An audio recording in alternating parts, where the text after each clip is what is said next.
روزے کا لغوی معنی ہے کسی چیز سے رک جانا، باز رہنا، اور شرعی اصطلاح کے اندر صبح صادق سے لے کے غروب آفتاب تک کھانے پینے اور خواہشات نفس اور عمل زوجیت سے رکنے کا نام یہ روزہ ہے۔ اور روزے فرض کب ہوئے کہ جب ہمارے آقا صلی اللہ علیہ وسلم ہجرت کر کے مدینہ شریف تشریف لائے تو تشریف لانے کے 1.5 سال بعد تحویل قبلہ کے بعد 10 شعبان المعظم کو روزہ فرض ہوا،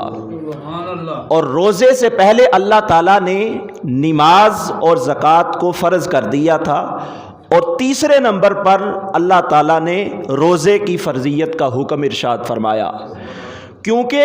نماز، زکوٰۃ اور روزہ یہ تینوں عبادات جو پلرز آف اسلام ہیں، جن کے اوپر اسلام کی عمارت قائم ہے،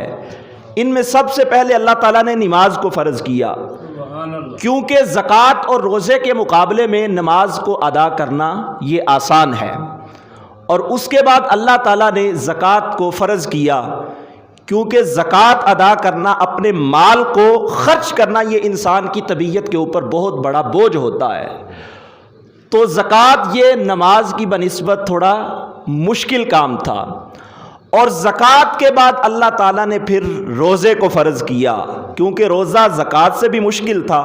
کہ زکوٰۃ تو ایک دفعہ انسان اپنے مال کی نکال لیتا ہے، کسی کو دے دیتا ہے، لیکن روزے کی حالت کے اندر انسان صبح سے لے کے شام تک کھانے پینے سے رکا رہتا ہے، خواہشات سے رکا رہتا ہے، تو روزہ اس سے بھی مشکل تھا، تو اللہ تعالیٰ نے احکام کے اندر تدریجاً آسانی پیدا کی امت مسلمہ کے لیے، تاکہ ان کو ان کاموں کے کرنے کے اندر آسانی ہو،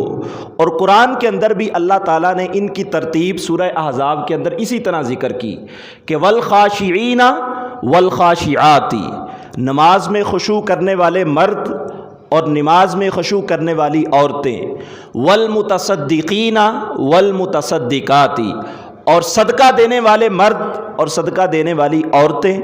اور والصائمین والصائمات، روزہ رکھنے والے مرد اور روزہ رکھنے والی عورتیں۔ تو زکوٰۃ بھی ایک صدقے کی صورت ہے نا، کچھ صدقات واجبہ ہوتے ہیں جیسے زکوٰۃ ہے، صدقۃ الفطر ہے، اور اسی طرح کچھ صدقات نافلہ ہوتے ہیں جو انسان ویسے ہی کسی کو دے دے، تو زکوٰۃ بھی یہ صدقے کی ایک صورت ہے۔ تو اللہ تعالیٰ نے قرآن کے اندر بھی ان کی ترتیب اسی طرح بیان کی، پہلے نماز، پھر زکوٰۃ، اور اس کے بعد پھر روزہ۔